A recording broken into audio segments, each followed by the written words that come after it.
Ormai è prossima a scendere sotto i 50.000 abitanti. Il fenomeno dello spopolamento del centro storico sta preoccupando i residenti rimasti, che temono per servizi e vitalità della città. Barnaba Ungaro. Il centro storico di Venezia è ormai prossimo a scendere al di sotto dei 50.000 residenti. Il gruppo Venezia.com, molto attento alla crisi demografica della città, lancia l'allarme. La soglia potrebbe abbassarsi già prima di questo fine settimana.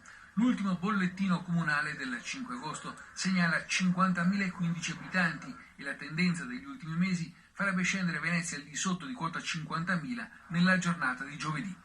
Venexodus, ci siamo quasi, così Venezia.com ha definito lo scenario ormai prossimo. Il presidente Matteo Secchi.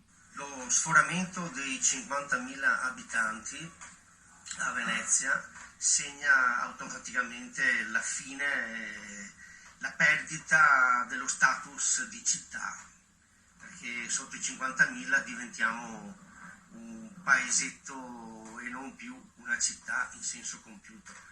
Una città senza abitanti è un involucro bellissimo, ma senza anima. Intanto sta partendo una campagna di sensibilizzazione per riportare l'attenzione sul problema della residenza in città. Il cortometraggio di un giovane regista